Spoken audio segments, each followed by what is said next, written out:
We got the new belt for our bread maker. We're going to put it on. Stay with me.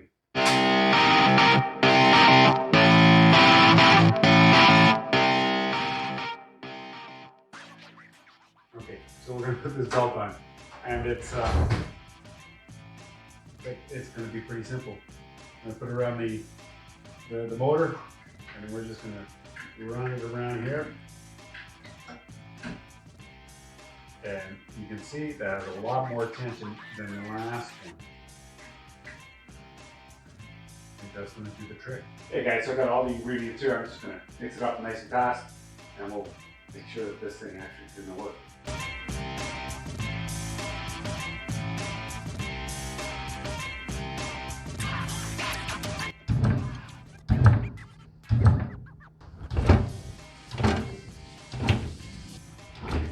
Just going to keep doing this until it forms a ball.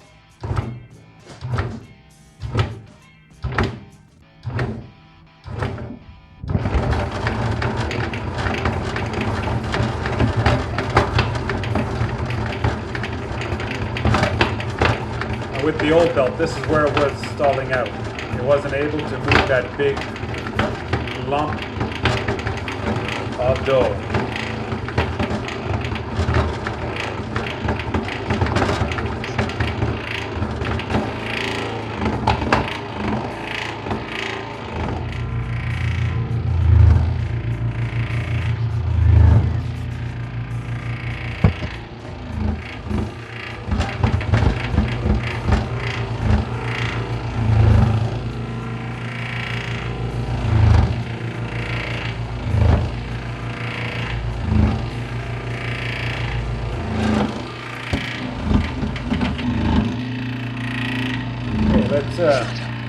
Let's see what happens to it.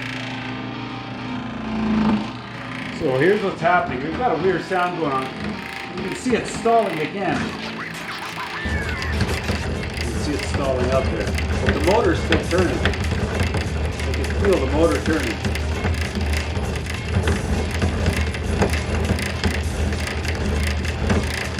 But it's the gear itself that's slipping.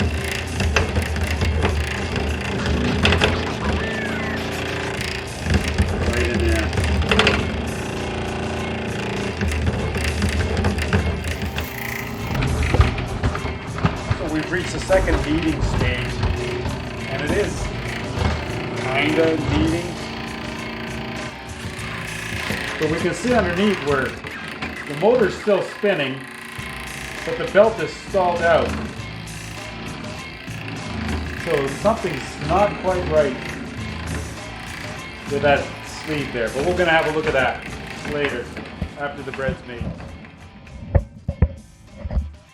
There's a split right there.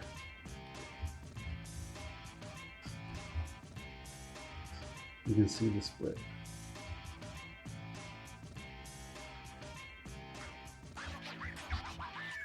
And that is what's causing us to jump.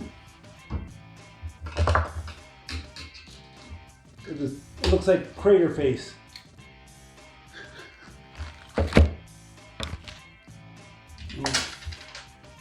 And let's take this piece here off. And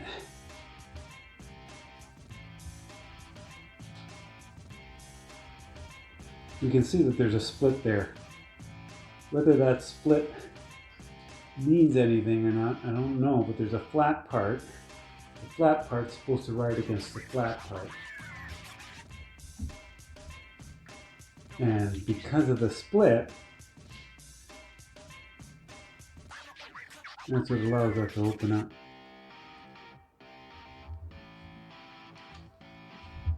Let's see if I can find this part. Shut up and sit down. Ah, that's what sucks with these kinds of things. You can't find this part anywhere. Not online. Not under Charles Craft. Charles Craft, like, you have a website.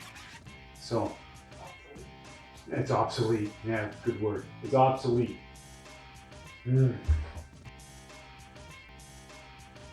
Once we get the circlip off, by whatever means necessary, what I'm going to do is pull this off. Now, there is a split in it here. See that split right there? We want to keep it closed because that's allowing a lot of slippage. So I've got a couple ideas here. So I'm going to open this up, we're going to cut it.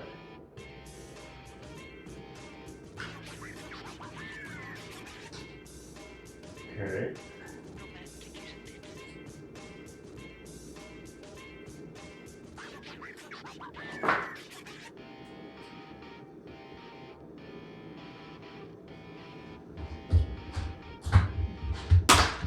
And sit down. Okay, so that's it. And then I'm going to take this and I'm going to try and stretch it onto this. Not as easy as you think. In my head, this was the simplest procedure. So that's going to stop it from slipping on the gear. The only issue I have now is that if you can look at it, sure is using up a lot of space. I would like to bend that to get it right out of the way. Oh my. Yeah, and I'm just going to keep playing with this until I get it right, I guess, because I want this.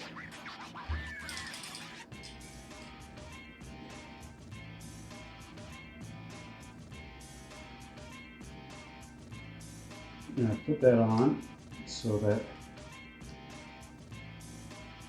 the split in this wire, in the spring, is opposite the split there, and I'm going to put that on. Wow, it's even harder to put on now.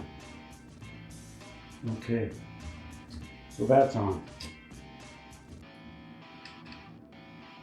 And then that, and hopefully, put it up high enough, the belt's going to be okay on that. So it's on there. Now, it's on there. Let's see if we can see what we're talking about here. You can see the wires in there, right down there, way deep down there, so that when this is turning, hopefully that's going to be enough tension on it to keep it from bouncing around. So let's test it out. Okay, here we go, guys. Moment of truth. Put that ring on there.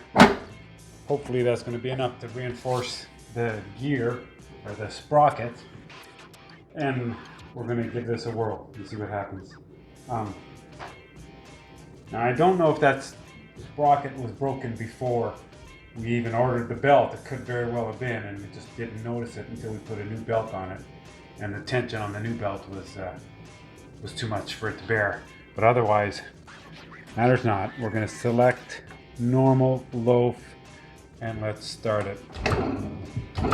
Now, like I said before, this never had a problem at it. Only has a problem when it actually creates a ball or congeals into a ball.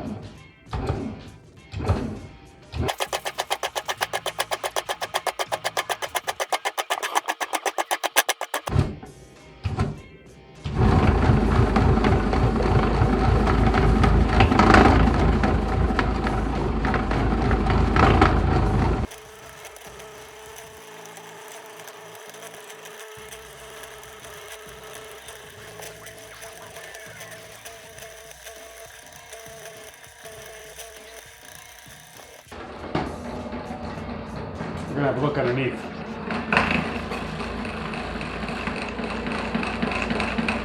It seems to be rolling smooth. There's no real slippage anywhere.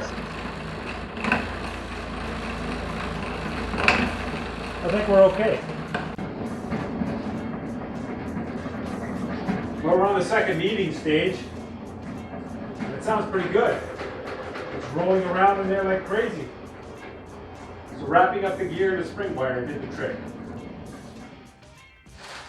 Just to show you here, the bread maker's all done with this job, and look at that beautiful loaf of bread. Yesterday we were ready to give up because the belt we put on still slipped. But today, cutting up an old spring and wrapping it around the gear seems to have done the trick. Thanks for watching. If you like this video, give it a thumbs up and subscribe.